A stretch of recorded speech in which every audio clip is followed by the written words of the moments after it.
Nyuma y'amezi 3 Donald Trump atangiye manda ya kabiri nka perezida wa Leta Zunze Ubumwe za Amerika, abayobozi b'amahanga bakwiye kumenya ko urugendo bifuza rwo kujya muri Amerika bakakirwa mu biro bya perezida Donald Trump, Bureau Oval, ari igikorwa gishobora kuzana n'akaga no gutukwa cyangwa se gushotorwa no gusebywa mu ruhame, rimwe na rimwe bikanajyana no gushaka gucyurirwa no gusuzugurwa. Ibyabaye kuri uyu wa gatatu hagati ya perezida wa Afurika y'Epfo Cyril Ramaphosa na Donald Trump ni urugero rwiza k'ibingibi narimvuze bishoboka. Muribuka ibyabaye kuri Volodymyr Zelensky mu kwezi kwa kabiri ubwo yakirwaga mu biro bya perezida Donald Trump. Ibyabaye kuri Ramaphosa nabyo birajya gusa n'ibyo. Mu biganiro byabo muri Bureau Oval, ahari huzuye abanyamakuru na bamwe mu bategetsi bari muri guverinoma ya Trump nabo muri guverinoma ya Ramaphosa, hari agace kaho Donald Trump yateze Ramaphosa umutego. Bazimije amatara, berekana video y'iminota 5 isa nk'ikimenyetso cyo gushinja perezida Ramaphosa gukorera jenoside abazungu bo muri Afurika y'Epfo. Banerekanye kandi inkuru nyinshi zaciye mu binyamakuru bitandukanye byose bishinja leta ya Afurika y'Epfo gukorera jenoside abahinzi b'abazungu bo muri Afurika y'Epfo. Ubusanzwe nta televiziyo yabaga muri salle Donald Trump yakiriramo abayobozi, ariko kuri Ramaphosa bari bazanye televiziyo nini kugira ngo baze kumwereka ibimenyetso by'ibyo bamushinja. Dore uko uruzinduko rwagenze ndetse n'ibyabereye muri Bureau Oval hagati ya perezida Ramaphosa na perezida Donald Trump. Muri Leta Zunze Ubumwe za Amerika, iyo hari umuperezida wasuye iki gihugu kandi agomba kuganira n'itangazamakuru, kenshi ibiganiro bibera mu biro bya perezida. Muri White House hahora abanyamakuru bashinzwe gutara inkuru zirimo perezida wa Amerika. Iyo umuperezida w'umunyamahanga agomba kuganira n'itangazamakuru mu kiganiro ahoreramo na perezida wa Amerika, haba hari abanyamakuru bose bafite uburenganzira bwo gukurikirana inkuru zo muri White House ndetse na bamwe mu bagize guverinoma z'ibihugu byombi. Muzabona amafoto aho perezida wa Amerika n'umushyitsi we baba bicaye imbere, iruhande rwabo hari izindi ntebe zicayeho abandi banyacyubahiro bo ku mpande zombi, ariko bakozweho uruziga n'abanyamakuru benshi baba bahata ibibazo.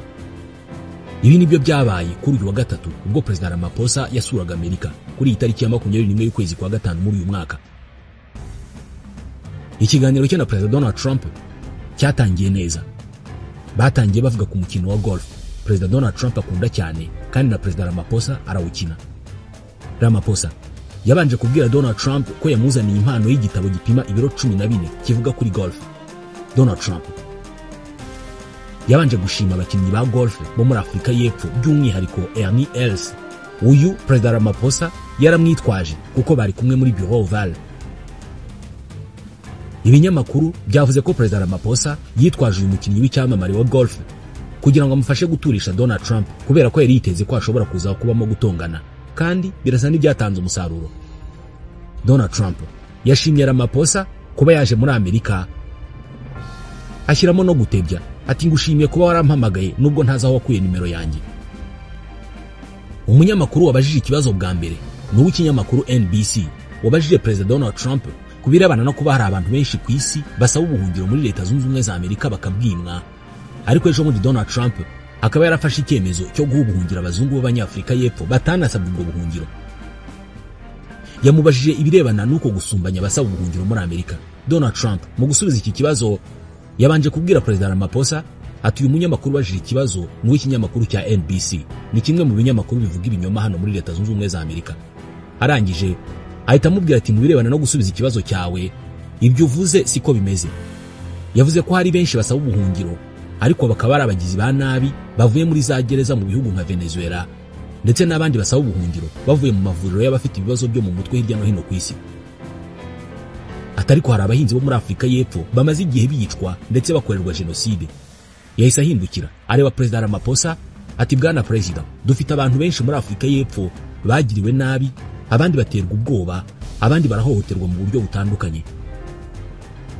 Umunyamakuru yabaje Donald Trump icyo byasaba kugira ngo yemere ko ibivugwa ko ari jenoside ikorerwa abazungu muri Afurika y'Epfo ari ibinyoma. Ramaphosa yahise abanza gusubiza kuri iki kibazo, avuga ko perezida Donald Trump agomba kubanza kumva ijwi ry'Abanyafurika y'Epfo kuri iyo ngingo. Hanyuma Donald Trump ahita amuca mu ijambo, asaba umwe mu bamufasha ngo nazimye amatara kandi yatse televiziyo kugira ngo yerekane Ramaphosa ibintu bike. Ibyakurikiyeho byabaye guterana amagambo kudasanzwe aho perezida wa Leta Zunze Ubumwe za Amerika yashinjaga Afurika y'Epfo iyicarubozo rikorerwa abazungu. Ibintu bisa neza nuko byagendekeye perezida wa Ukraine Volodymyr Zelensky ubwo yasuraga White House mu kwezi kwa kabiri. Mu mashusho yerekanwe kuri iyo televiziyo nini hagaragajwe bamwe mu banyapolitike b'Abanyafurika y'Epfo bazwiho imvugo zikakaye baririmba indirimbo yo mu gihe cy'ivangura rigamije kubangamira no kwica abirabura. Baririmbaga batirasa umuboer, shoot the boer, imwe mu ndirimbo zarwanyaga ivangura moko rya apartheid mu myaka ya mbere za 90. Donald Trump usanzwe anenga cyane bikomeye itangazamakuru icyo gihe yasaga n'unyuzwe no kwerekana amashusho bitazwi aho yayakuye. Ku murongo wa kabiri mu ntebe zateguriwe abandi banyapolitike hari hicaye umunyafrika y'Epfo umuherwe wa mbere ku isi, inshuti ikomeye ya Donald Trump, Elon Musk. Nawe yagaragaraga yishimye cyane ubwo yarebaga ayo mashusho nk'ikimenyetso kigaragaza ko Afurika y'Epfo yica abazungu. Video imaze gutambuka, Donald Trump yabajijwe aho imva z'abazungu b'abahinzi bivugwa ko bicwa muri Afurika y'Epfo ziherereye. Arasubiza ati ziri muri Afurika y'Epfo. Uyu mukuru w'igihugu wa Amerika yanagaragaje ko yizera ko abanyapolitike bari muri ayo mashusho nubwo badafite imyanya muri guverinoma ya Afurika y'Epfo, ariko ngo bafite ububasha bwo gutwara ubutaka bw'abazungu. Mu banyapolitike bagaragara cyane muri ayo mashusho birumvikana harimo Julius Malema uyobora ishyaka rya Economic Freedom Fighters. Mu gushinja Afurika y'Epfo gukorera abazungu genocide, Donald Trump yabajije Ramaphosa ati mwemerera aba bantu ko batwara ubutaka bw'abari abahinzi. Ramaphosa ati no. Donald Trump ahita asubiramo ati mubemerera ko bafata ubutaka bw'abana b'abahinzi. Ramaphosa ati oya, nta muntu wemererwa gufata ubutaka atararangiza iyo nteruro. Trump ati hanyuma iyo bafashe n'ubwo butaka banica abo bahinzi b'abazungu, kandi iyo hagize uwicwa nta kintu na kimwe kiba, ahubwo birangiriraho. Ramaphosa ati oya ati hari byinshi mu gihe atararangiza interuro. Trump ati ntacyo bihinduraho iyo hagize uwicwa. Ramaphosa yahise abona akanya gato ko kuvuga atavugirwamo maze araterura ati iyo haba hari genocide ikorerwa abahinzi b'aba Afrikaners, ndahamya ntashidikanya ko aba bagabo batatu baba batari hano. Abo barimo na minisitiri wanjye w'ubuhinzi. Ati ntabwo yari kuba ari kumwe nanjye hano iyo haba hari genocide ikorerwa abazungu muri Afurika y'Epfo. Icyo bisaba nuko Perezida Donald Trump yumva inkuru zabo akumva uko babibona ubwabo. Abo Ramaphosa yavugaga ni umuminisitiri umwe uri muri guverinoma ye w'umuzungu hamwe n'abakinnyi babiri ba golf bakomeye bo muri Afurika y'Epfo b'abazungu. Uyu minisitiri w'umuzungu ni John Steenhuisen ukomoka mu ishyaka ritavuga rumwe n'ubutegetsi ariko washyigikiye Ramaphosa.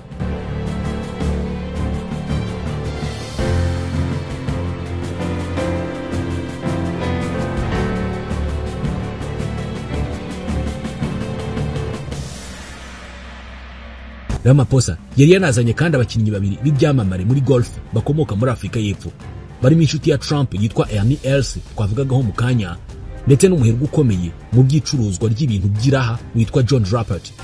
Nawe asanzwe ari inshuti ya Donald Trump. Ubutumwa bwabo bwari bworoshye cyane kubwumva. Bavuze bati mu by'ukuri dufite ikibazo gikomeye cy'ibyaha muri Afurika y'Epfo.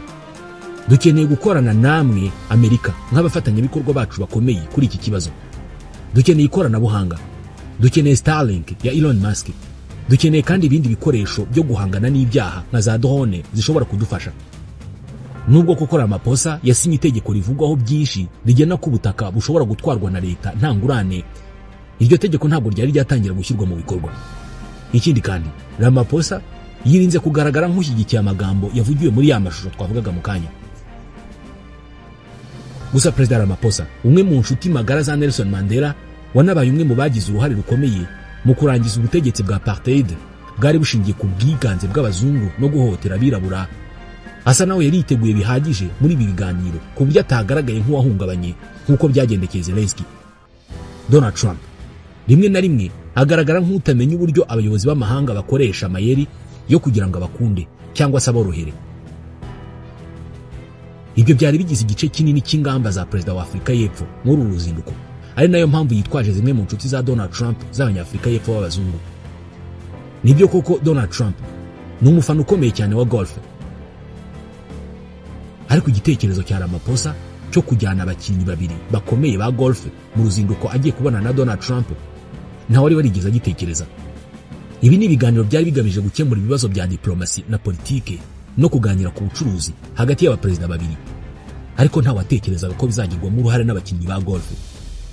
Iki gitekerezo Ramaphosa yagize birashoboka ko nta gitabo na kimwe waba warasomye ku byerekeye imibanire mpuzamahanga y'ibihugu ngo ubonemo tekinike nk'iyi ngiyi.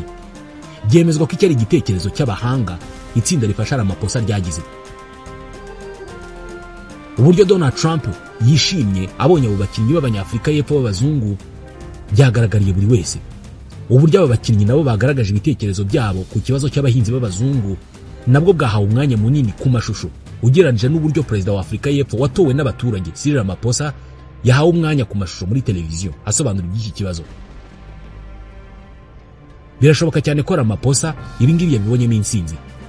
Abo bakinnyi ba golf hamwe na Minisitiri w'Ubuhinzi w'umuzungu kandi ukomoka mu ishyaka ritavuga rumwe na leta ya Afurika y'Epfo ariko rikaba riri muri guverinoma y'ubumwe bw'igihugu, bari bahari nk'agakingirizo ka diplomasi cyangwa se nk'uburinzi bwo mu rwego rwo hejuru, kandi byakoze.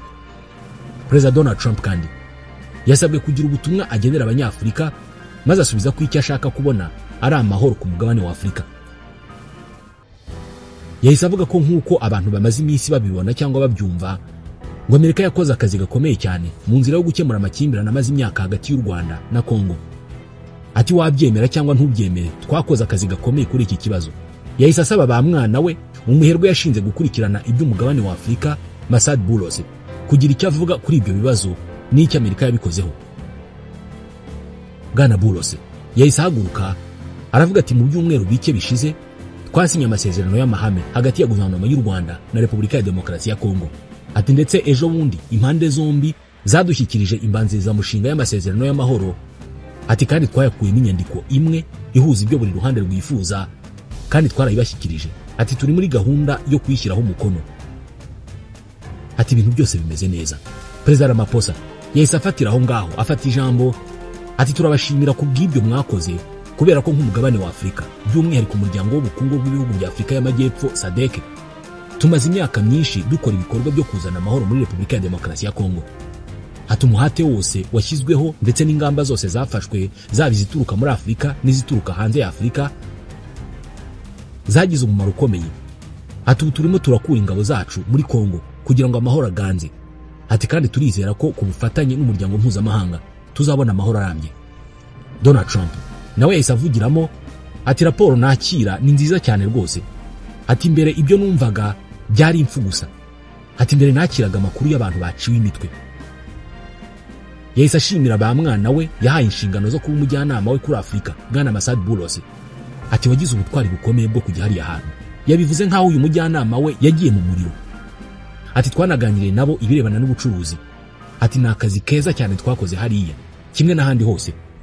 Ati urebye ibyo twakoze kuri Pakistan n'Ubuhindi ni ibintu bikomeye. Ati turimo turategura amasezerano akomeye n'Ubuhindi. Ati kandi tugategura n'andi masezerano na Pakistan. Ati Pakistan ifite abaturage beza ndetse n'umuyobozi mwiza. Ati n'Ubuhindi nuko kubera ko Modi ni inshuti yanjye. Ati ibyo kandi nibyo turimo gukora no ku Burusiya na Ukraine. Ati mperutse kuvugana na Putin amasaha 2 n'igice yose.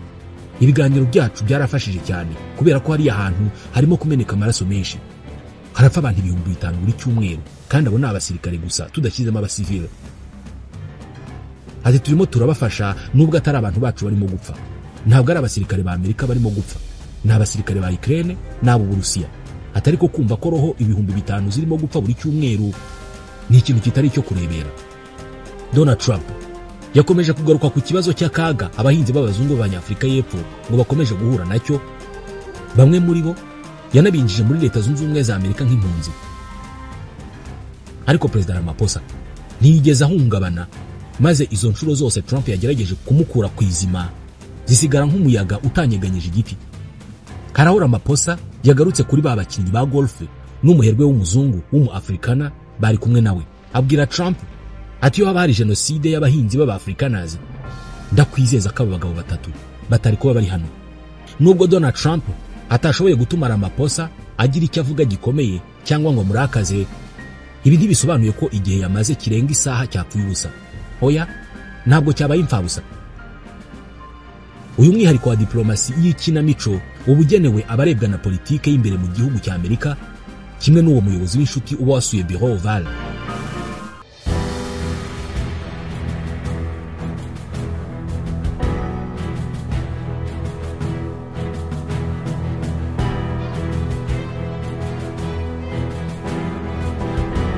politiki ya Donald Trump yo guhindura Amerika igihugu gikomeye nk'uko cyahoze, Make America Great Again, ishingiye cyane cyane ku gukomeza kuzamura amarangamutima ashingiye ku byo abantu bumva ko bibabaje cyangwa se bigamije kubasuzugura, kandi Perezida Trump azi neza ibyo abafana be bifuza. Icyo abashaka ni ugukanga abayobozi b'abanyamahanga, akabikorera imbere y'isi yose kugira ngo abanyamerika babone koko Amerika yongeye kuba igihangange, aho abategetsi b'isi bayisura bikandagira. Nubwo hari abayobozi b'abanyamahanga batangiye kwiga uko bazajya bitwara igihe bagiye guhura na Donald Trump ashobora kuzabona ko igihe kigeze ngo ahindure uburyo akina uyu mukino, niba ashaka gukomeza kugira impinduka no kuboneka nk'umunyapolitike w'igihangange. Aganira n'abanyamakuru ubwo yaragarutse kuri hoteli yarimo i Washington, Perezida Ramaphosa yagize icyo avuga ku bibazo byagaragaye mu biganiro bye na Perezida wa Leta Zunze Ubumwe za Amerika Donald Trump. Avuga ko ari ibintu bidakomeye.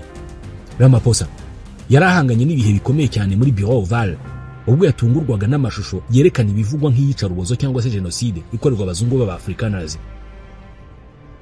Perezida wa Afurika y'Epfo yasangije abanyamakuru uko byagenze ku ifunguro rya saa sita ryakurikiye ibyo biganiro bikakaye. Avuga ko we n'itsinda rye bagiranye ibiganiro byiza kandi byimbitse ndetse banahabwa amafunguro meza hamwe na Donald Trump, ngo baganiriye ku ngingo zirimo golf, ubucuruzi n'ishoramari. Yabwiye itangazamakuru ryo muri Afurika y'Epfo ati nishimye cyane kubera ko twemeranyije ko tuzakomeza ibiganiro. Ramaphosa yahamije ko uruzinduko rwe rwabaye intsinzi ikomeye, anavuga ko nubwo itangazamakuru ryo mu gihugu cye ryifuzaga kubona akaduruvayo, ati mwihangane twabatengushye mwebwe mwifuzaga kubona akaduruvayo. Yanavuze ko kuri ubu yiteze kubona Donald Trump yitabira inama ya G20 izabera i Johannesburg mu mpera z'uyu mwaka.